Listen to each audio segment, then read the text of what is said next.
Sir जय हिंद। Group captain UK Devnath sir, जय हिंद। बहुत बहुत शुक्रिया समय देने के लिए। Thank you sir. जय हिंद राजेश। थैंक यू सर, आपने समय दिया, शुक्रिया इसके लिए। दरअसल बहुत सारे मेरे व्यूअर्स थे, उनकी डिमांड आ रही थी कि डिसेबिलिटी पेंशन को लेकर मैं बात करूं, और खास कर मांग थी कि देवनाथ सर के साथ मैं बातचीत करूं, क्योंकि एक नाराजगी है जवानों के अंदर, जेसीओस के अंदर।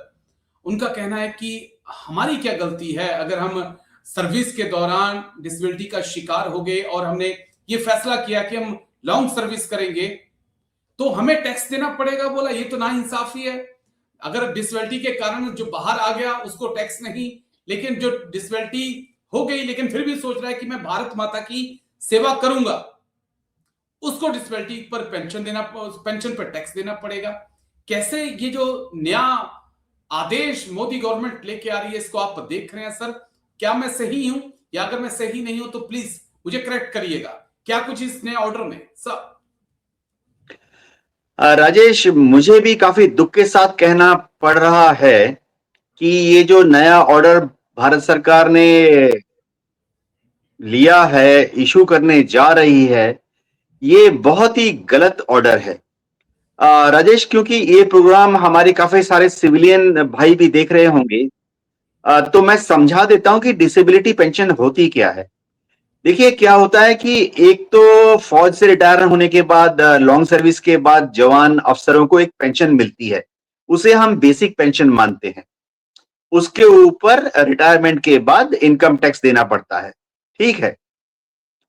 लेकिन अगर किसी फौजी भाई को, जवान को, जेसीओ को या अफसर को लो मेडिकल कैटेगरी हो जाए ड्यूटी के दौरान, हम इस्तेमाल करते हैं शब्द एट्रीब्यूटेबल टू सर्विस, कि फौज में नौकरी करने के दौरान ड्यूटी करने की वजह से उसका लो मेडिकल कैटेगरी हो गया, चाहे वो लड़ाई के टाइम में हो या पीस टाइम में हो। ये समझने वाली बात है।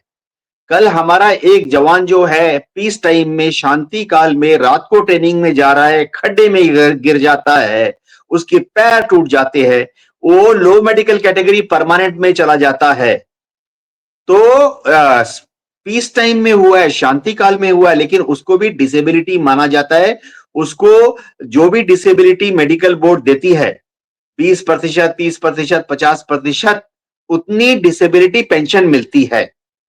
अब राजेश देखो, अंग्रेजों के जमाने से नियम चला आया था कि जिस जिस जवान को या अफसर को डिसेबिलिटी पेंशन मिलती है, क्योंकि उसको ड्यूटी के दौरान चोट लग गई थी और वो परमानेंटली लो मेडिकल कैटेगरी हो गया, तो अंग्रेजों के जमाने से ये नियम था कि उसको रिटायरमेंट के बाद अपनी पेंशन, बेसिक पेंशन पर और डिसेबिलिटी पेंशन पर कोई इनकम टैक्स नहीं देना पड़ेगा।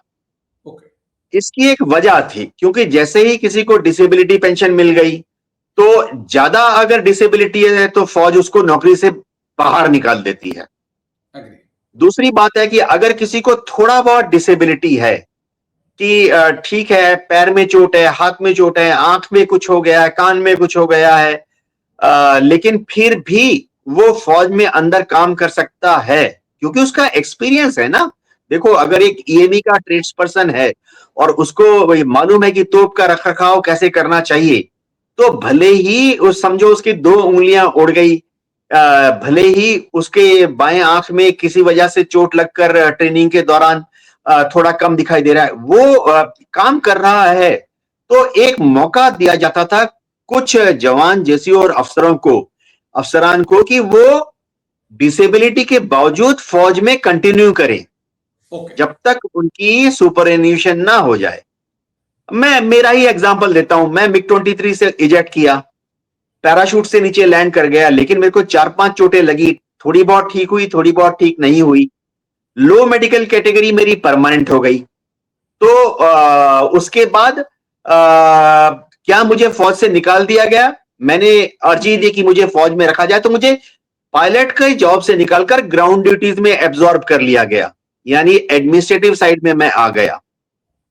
अब राजेश, भारत सरकार ने बड़ा ही अद्भुत एक नियम बना दिया है कि डिसेबिलिटी पेंशन पे जो इनकम टैक्स नहीं लगता है, वह सहूलियत सिर्फ उनको ही दिया जाएगा जिनको डिसेबिलिटी की वजह से फौज से निकाल दिया जाता है।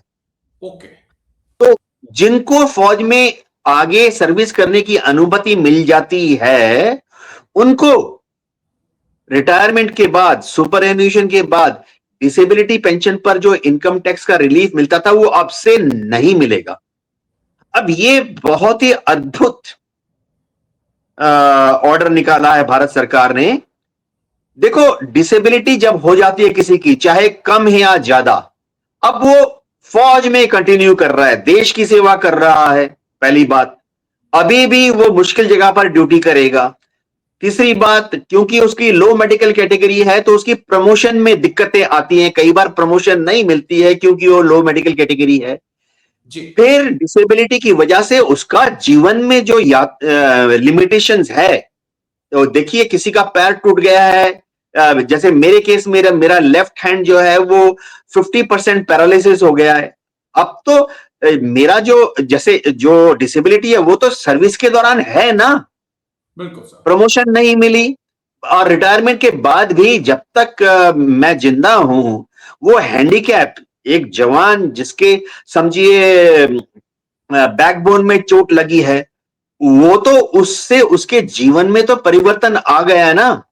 पहले वो 40 किलो सामान उठाता था, लेकिन डिसेबिलिटी की वजह से एक जवान के बैकबोन में यानी रीढ़ की हड्डी में 20% डिसेबिलिटी है, तो अब वो 40 किलो वजन नहीं उठा सकेगा। रिटायरमेंट के बाद भी जिंदगी भर के लिए वो अपने पोता पोती को, जो कि हल्के हैं, 5-10 किलो के हैं, उठाकर हवा में नहीं फेंक पाएगा। लाइफ बदल जाती है लो मेडिकल कैटेगरी की वजह से।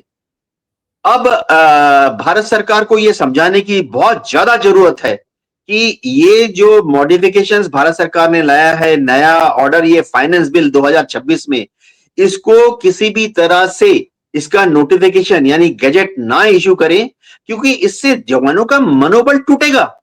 बिल्कुल राजेश, सर। कल सोचो, एक कमांडिंग ऑफिसर, एक कंपनी कमांडर अपने जवानों को बोलता है कि नाइट एक्सरसाइज है, आप जाकर खेतों के बीच में, पहाड़ों के बीच में चलो।